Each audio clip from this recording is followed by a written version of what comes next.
There's a quiet voice inside all of us. It's the voice that speaks to us when we face decisions about right and wrong, especially when no one is watching. This voice, which we call our conscience, is more than just a feeling or a thought. Many believe it's actually God speaking to us, guiding us to make the right choices and live in a way that reflects goodness and kindness. Picture a man walking down a quiet street late at night. He's tired from a long day of work, his mind wandering, when he suddenly sees a wallet on the ground. He picks it up and discovers it's full of money. There's no one else around, no one to see what he does next. For a moment, he thinks about keeping it. It's easy to justify, after all, he's worked hard, and no one would know if he kept the money. But as soon as he has that thought, something inside him speaks up. "It's not yours," the voice says. He pauses. He could easily take the money, there would be no consequences. But the feeling inside him, that gentle voice, won't go away. "This isn't right," it whispers again. He knows what he should do. Deep down, he feels it. This is his conscience talking, and for many people, that's how God communicates with us. It's not a loud voice from the sky or a dramatic sign.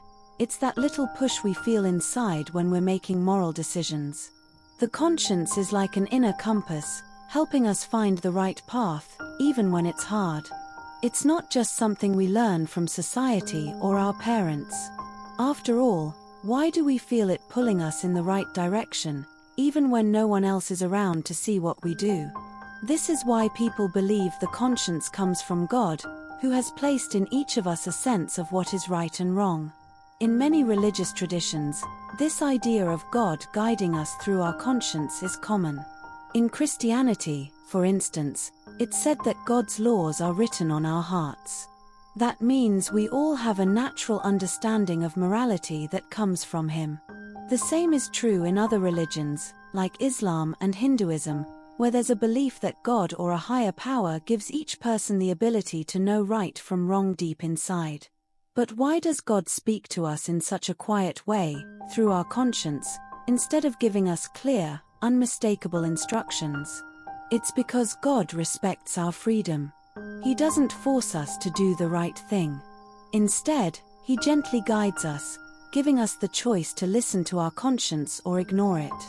When we choose to follow that inner voice, we are choosing to follow God's guidance. Think about the man with the wallet again. He could take the money, and no one would ever know. But he knows he wouldn't feel right about it. The weight of that decision would stay with him. If he ignored his conscience this time, it might become easier to ignore it the next time. Over time, if we keep ignoring that inner voice, we become less and less sensitive to it. And that's how people can slowly drift away from doing what is right. But when we listen to our conscience, something special happens. We feel peace. It's a peace that comes from knowing we've done the right thing, even if it was difficult. In the case of the man on the street, he might decide to return the wallet. He knocks on the door of a nearby house and gives it back to the owner.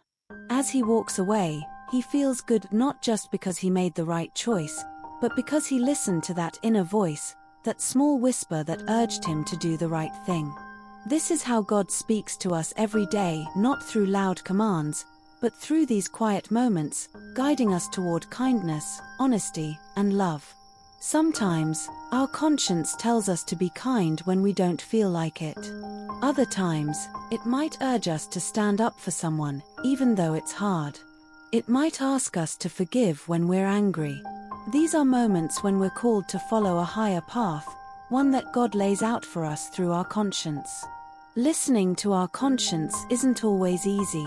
In fact, it can be one of the hardest things we do. But that's what makes it important. When we listen to that quiet voice inside, we are choosing to follow God's guidance, even when it's difficult. So, in those quiet moments when you're alone with your thoughts, pay attention to that voice inside you. It's soft, but it's there, nudging you toward what is good and right. That voice is how God speaks to us, helping us make choices that reflect love, kindness, and truth. And when we listen, we are drawn closer to Him, living in the way He intended for us.